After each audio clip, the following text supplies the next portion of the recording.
Assalamualaikum warahmatullahi wabarakatuh. Salam sejahtera, salam perpaduan, salam perjuangan, salam Melaka berwibawa, pintar, hijau, bersih. Saudari-saudari, வணக்கம். Semennya hormani hauma khaifalikum anabilan syukran maradan waran intura memandai icaran tajahau. Tuan-tuan dan puan, saya Muhammad Anwar Fahmi Haridas bin Abdullah selaku Presiden Pertubuhan Masyarakat Sivil Melaka Tampil Lestari.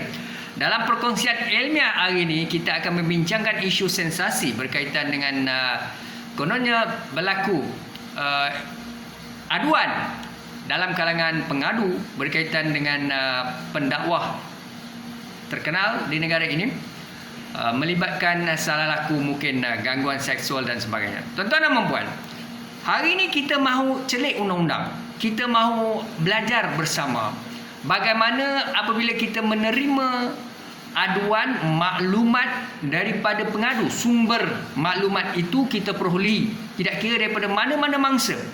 Tuan-tuan, tidak kira tuan-tuan siapa, saya atau tuan-tuan seorang rakyat biasa ataupun tuan-tuan profesor, scholar, sarjana, think tank, presiden NGO, opinion leader, siapa saja tuan-tuan. Tapi kalau tuan-tuan mendapat maklumat daripada mana-mana mangsa, apa yang tuan-tuan perlu buat dari segi Akta Whistleblower Protection Act. Whistleblower Protection Act.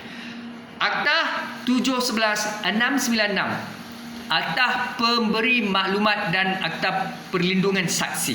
Baik, inilah kebanyakan individu terlalu gairah atau mereka tidak faham yang mana maklumat-maklumat yang disampaikan oleh akar umbi atau mangsa-mangsa yang mengadu mereka dizalimi atau mereka dikhianati atau gangguan seksual, didera dari segi mental, fizikal ataupun apa-apa keganasan rumah tangga dan apa saja.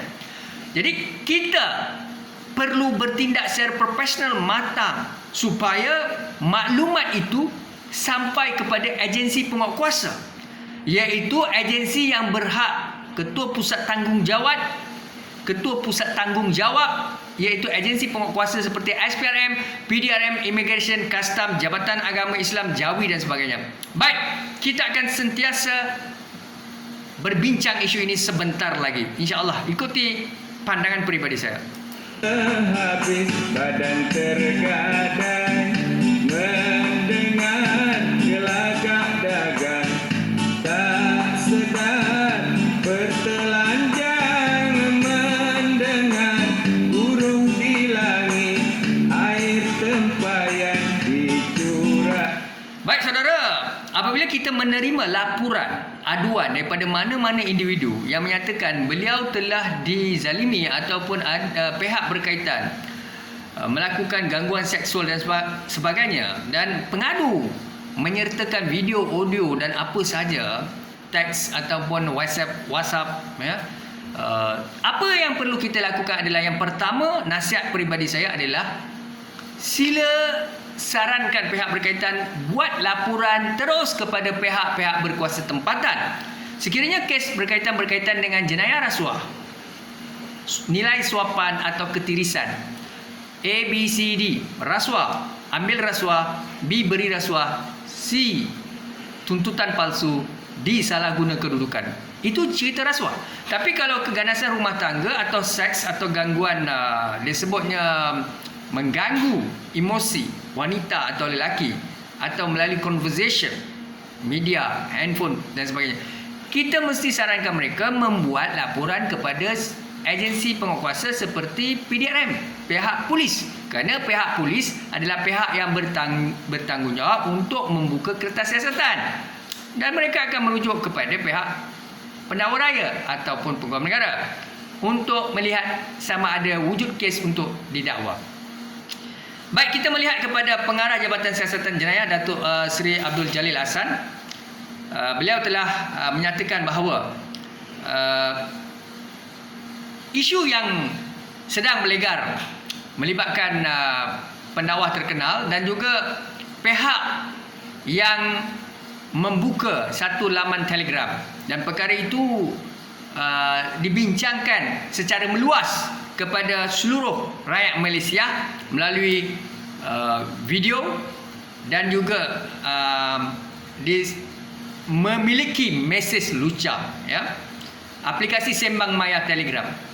Jadi perkara ini mengganggu siasatan polis.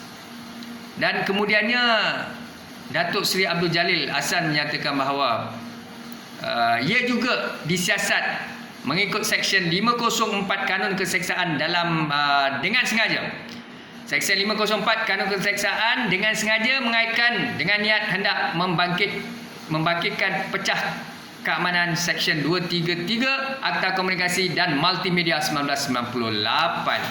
Akan mulut kena suap pisang, buntut kena jangkut onak, gunting makan di hutan. Baik tuan-tuan dan puan, apabila mungkin niat kita baik, ya, kita mahu membantu mangsa-mangsa berkaitan, tetapi kita perlu menghormati Akta Polis 1967.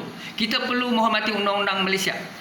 Sebab itulah kita tidak boleh melebihi kuasa pihak berkuasa tempatan, agensi-agensi pengkuasa seperti Polis Diraja Malaysia, SPRM, Immigration, Custom, Jawi dan sebagainya. Sebab kita orang awam, apa yang patutnya kita nasihatkan adalah kalau pihak berkaitan berhadapan dengan masalah, kita sarankan mereka membuat laporan polis atau berjumpa kaunselor atau pergi ke pejabat agama mendapatkan hikmat dan sebagainya. Atau peguam bela, mencari peguam untuk mereka mendapatkan nasihat-nasihat yang bermanfaat. Apabila kita mewujudkan satu Telegram ataupun apa-apa aplikasi maya dan di situ seluruh masyarakat yang menyokong, yang tidak menyokong berada dalam satu sistem yang sama, maka apabila kita menyajikan video-video mungkin mempunyai unsur mesej lucah seperti mana kata Datuk Seri Abdul Jalil Ahsan, dan video yang disebarkan itu sebenarnya memberi kesan kepada penyiasatan pihak polis dan juga mengaitkan pihak-pihak berkaitan, tidak kira siapa mereka. I throw the ball to the wall, the ball bounce back to me. Maknanya tuan-tuan dan puan, biar kes itu disiasat secara profesional oleh agensi pengkuasa yang profesional seperti Polis Diraja Malaysia. Kita orang awam jangan menghakim, menghukum ataupun mensensasikan isu-isu dalam siasatan polis. Kalau kita mahu membantu mana-mana mangsa, hendaklah kita pastikan bahawa segala video, audio atau pihak berkaitan, kalaupun kita mahu menjemput beliau dan menghantar mangsa berkaitan ke balai polis ataupun mana-mana agensi, silakan, tetapi janganlah kita anjurkan satu perbincangan, perbahasan hangat dan video, konten-konten video tu dari segi tubuh, dari segi janggut, dari segi gigi, dari segi bibir, dari segi ungkapan, semua orang dapat dosa. Ya tuan-tuan, zina ini kalau tuan-tuan melihat bukan saja zina praktikal tubuh secara haram, ya, tetapi zina ini juga adalah melibatkan zina mata. Jadi kalau tubuh seorang lelaki dibuka, parah dada atau apa sajalah, ya, anggota badannya, kalau berlaku bahagian-bahagian sulit dan sebagainya, maka berdosa besar, ya, yang menyebar dan yang menerima, yang melihat, menonton, semuanya dapat zina mata, ya, tidak ada manfaat.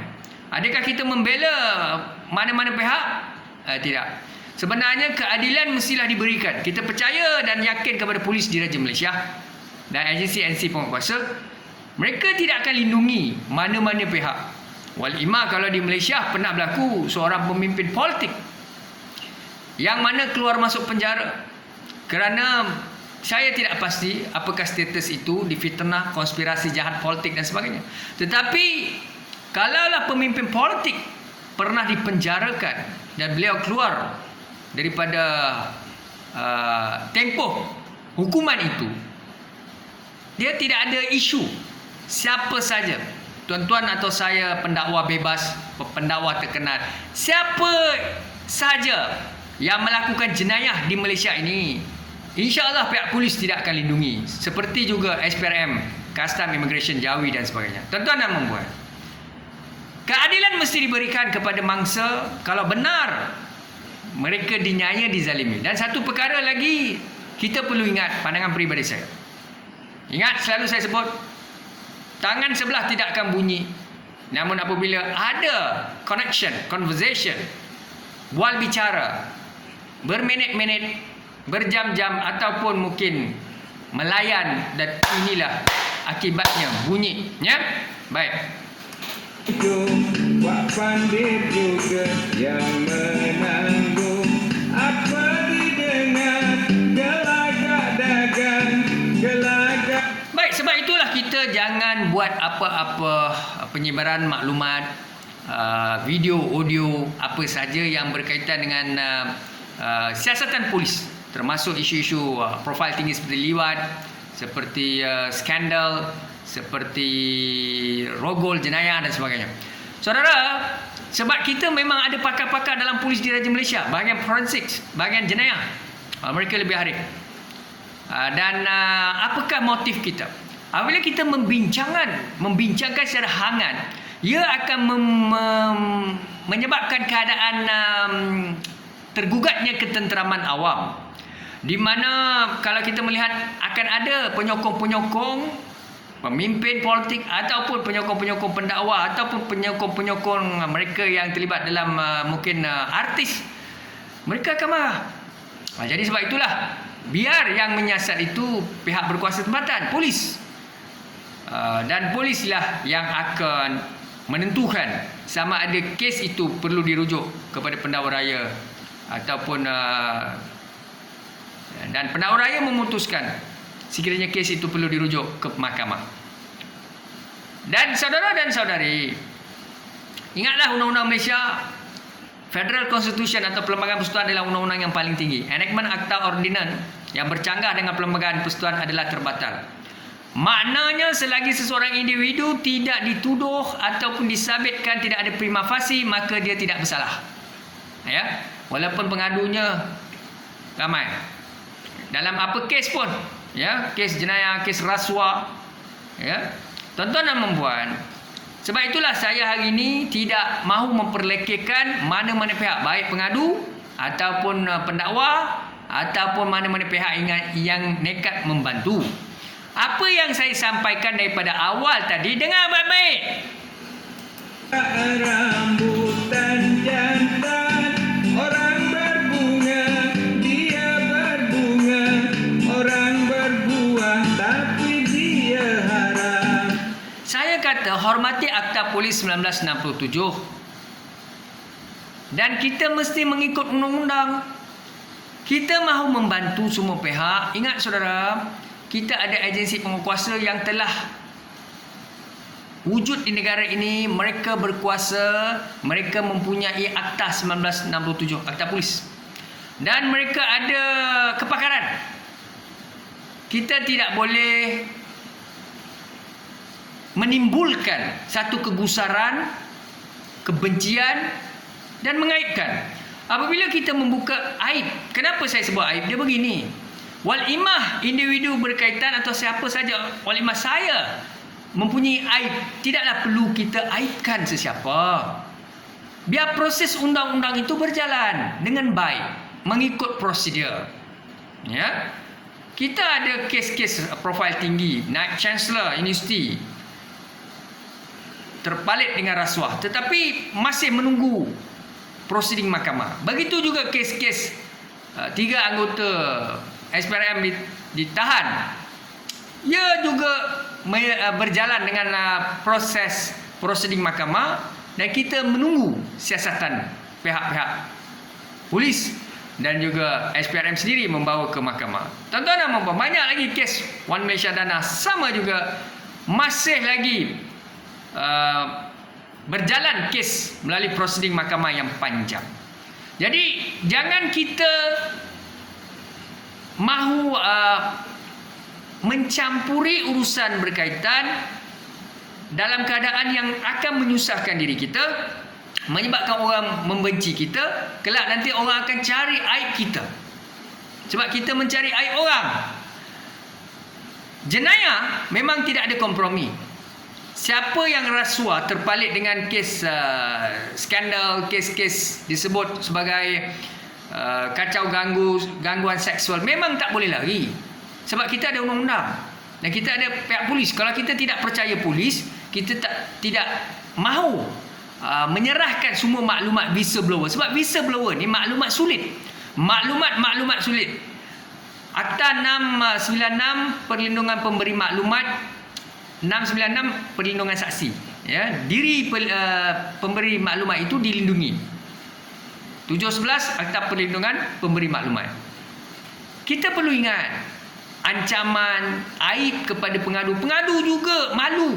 Kerana satu Malaysia, conversation itu orang akan tahu siapa yang bercakap dengan siapa, siapa yang melayan siapa.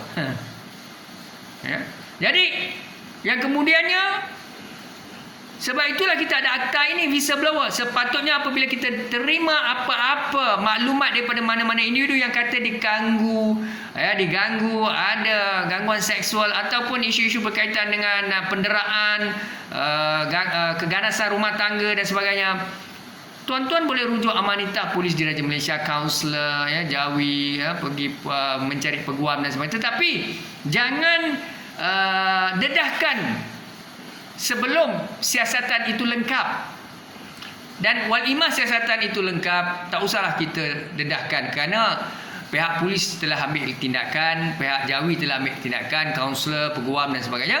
Biar proses itu berjalan dalam perundangan dan mereka dijatuhkan hukuman yang setimpal. Tak payah bimbang, tak payah takut. Tidak perlu kita mencanang, mendendang, menggompang, tuan-tuan. Ya? Kita membuka aib saudara kita, maka Allah buka aib kita 3 kali ganda di akhirat. Ya, maknanya Allah akan tutup aib kita apabila kita tutup aib orang. Bukan berarti Allah tutup kesalahan jenayah, apa-apa perlakuan terkutuk manusia, itu bukan begitu. Tetapi biar hukuman itu, kalau hudud lah, biar hudud itu berjalan. Tapi jangan kita pula melangkaui hudud. Itu cerita dia. Kilat memancar, hujan tak lalu, awak juga kecundangan. Pandai-pandai, wahai Pak Pandai, awak juga yang menanggung. Baik, saudara, kita akan menanggung segala perbuatan kita, perlakuan kita, tindakan kita yang kilaf. Sebab apabila kita menjadi ulama, ustaz, pendakwah, scholars, profesor, siapa saja, kita perlu ingat bahawa kita juga diperhatikan. Ya, kita perlu cermin. Saya selalu cermin diri saya. Banyak kelemahan kita. Kita manusia seperti mana Sigmund Freud sebut, libido, id ego, super ego. Setiap manusia ada kelemahan. Setiap manusia ada korin. Setiap manusia ada nafsu. Ya, bukan kita halal carakan, mengizinkan perbuatan jenayah, rasuah, zina, maksiat, skandal seks dan sebagainya. Bukan. Tetapi ingat, kita juga manusia. Mungkin orang ganggu kita masa kita kanak-kanak, dewasa, atau kita ganggu orang pada keadaan kita tidak matang, tidak boleh kawal kita punya nafsu libido itu. Libido ini memang ada pada semua orang, tuan-tuan, sampai ke mati takkan hilang. Tapi kalau super ego tadi, id, ego, super ego. Id ini nafsu yang bergelagak. Ego di antara mahu atau tidak pertimbangan. Super ego adalah jati diri keimanan yang menolak terus maksiat, rasuah dan sebagainya. Sebab itulah Sigmund Freud telah menyatakan memang ada dalam diri kita. Dalam Islam kita tahu korin. Tak boleh percaya orang. Percaya pada Allah. Percaya pada diri sendiri. Jangan aibkan orang, tuan-tuan. Kalau kita orang beriman, kita takkan aibkan orang.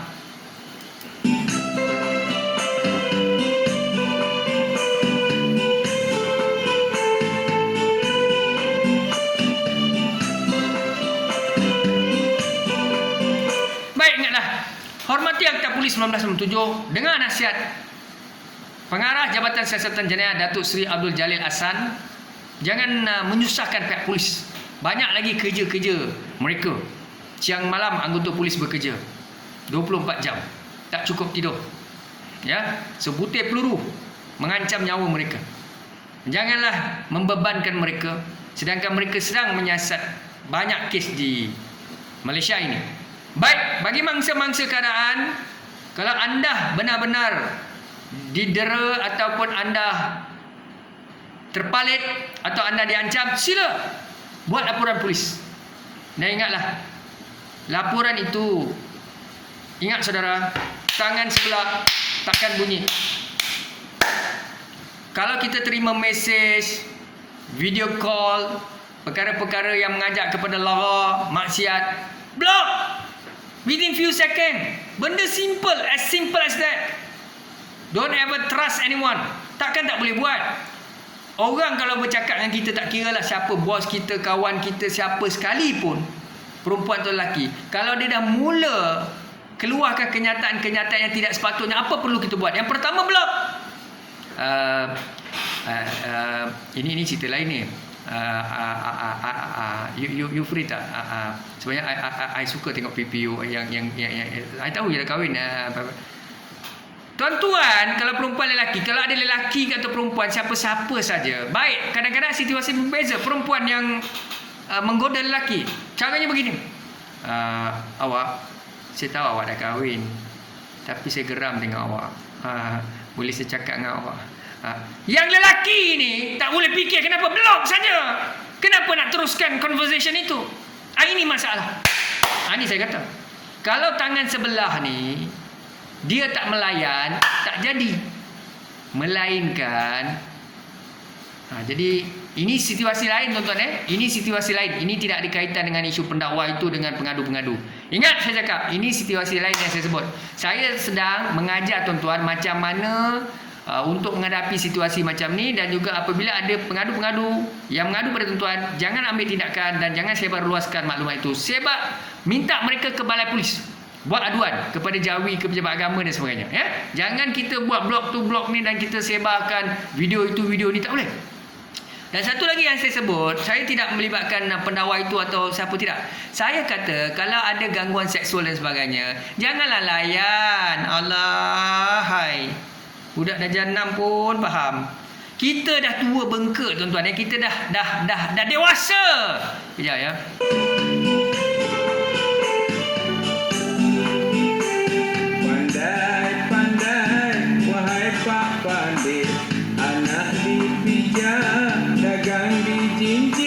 Tuan-tuan kerja di supermarket di mungkin Alamanda Putrajaya ataupun di Giant, di mana di Makotopret Melaka. Selamat datang ke Melaka, Tapi Melaka katanya tak buka lagi pintu, masih lagi dalam keadaan cegah Covid. Saudara, pesan saya pada saudara, ingatlah, kalau saudara bekerja di mana sekalipun, memang akan ada kacau ganggu, baik dalam institusi kerajaan, federal, state, local government. Pernah berlaku dulu. Masihkah kau ingat, saudara?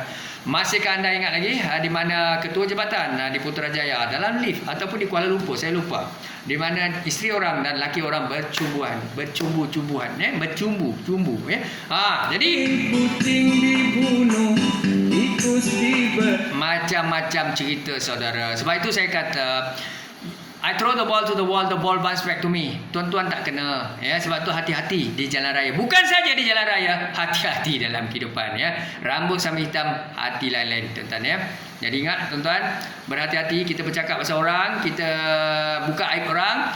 Kalaulah dia melakukan jenayah, rasuah dan sebagainya, kita doa, kita insaf, sebenar-benar taubat nasuha, Kita minta ampun pada Allah. Ya Allah, ya Allah, ya Allah, kesian nama Allah tu, ya Allah, aibnya tu buka, ya Allah. Ya Allah, macam mana kalau aku ada di tempat dia, ya Allah, malunya aku, ya Allah, keturunan aku, keluarga aku, ya Allah, malunya aku, ya Allah, bagaimana kerjaya aku, ya Allah, bagaimana mangsa itu, Allah, ya Allah, bagaimana hamba Allah itu, ya Allah, ditangkap, didakwa dan sebagainya, ya Allah, malunya dia, malunya. Nampak tak, tuan-tuan? Kita tak nampak sebab kita rasa kita bersin. Harta habis, badan tergadai, mendengar gelagak dagang, tak sedar. Baik, kalau pihak polis, SPRM, Custom Immigration Jawi yang menjalankan siasatan, tak ada masalah sebab mereka menjalankan tanggungjawab mereka. Bukan kita. Sebab mereka tak terlibat. Pihak berkaitan adalah pihak yang berwajib, mereka mempunyai kuasa sebagai pusat tanggungjawab untuk menyiasat, mendakwa dan mengheret mana-mana pelaku. Baik, saudara, dengar pandangan Polis Diraja Malaysia, dengar nasihat Datuk Seri Akrisani Abdullah Sani, Ketua Polis Negara, Inspektor Jeneral Polis, dengan nasihat Datuk Seri Abdul Jalil Hassan selaku Pengarah Jabatan Siasatan Jenayah Bukit Aman. Semoga kita selamat. Sehingga kita jumpa lagi. With syukran, nandri, waalaikumsalam. Assalamualaikum warahmatullahi wabarakatuh.